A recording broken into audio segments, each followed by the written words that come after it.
À l'annonce de l'alliance, de l'union de messieurs Simeone, Tati et Jean-Louis Milan.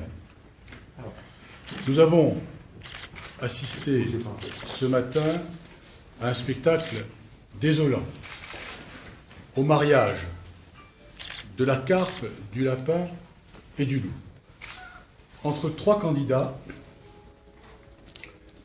qui ne partagent ni valeurs ni projets, que tout oppose et qui ne se rassemblent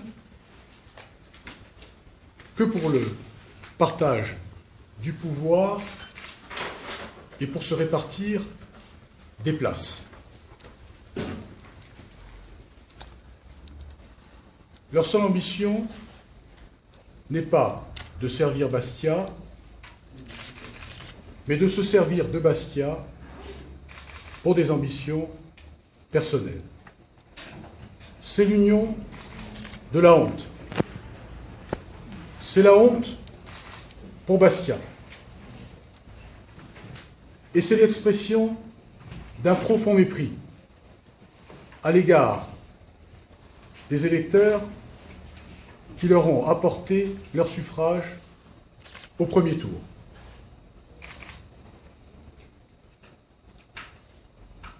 Pour notre part, nous proposons aux Bastiais le choix de la clarté et de la cohérence qui s'appuie sur un bilan que tout le monde connaît et sur un projet ambitieux, crédible et réaliste pour Bastia.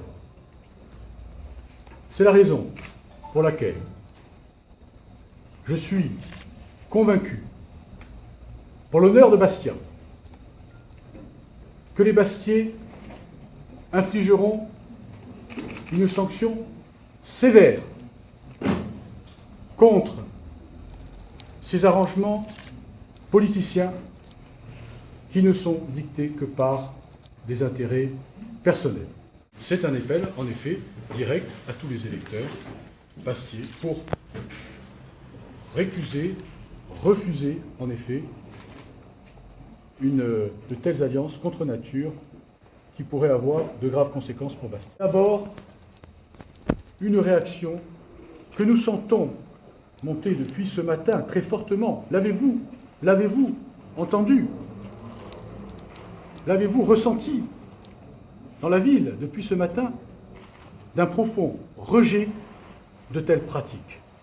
Ceux-là même qui s'érigent en permanence en censeurs d'un prétendu système, prétendu rénovateur de la vie politique, eh bien, se livrent aux pratiques les plus condamnables de l'éthique et de la morale politique. Voilà pourquoi nous sommes confiants dans la sagesse des Bastiais qui, en effet, sanctionneront cette attitude et feront le choix de l'avenir, du progrès, dans la clarté et la cohérence pour Bastia.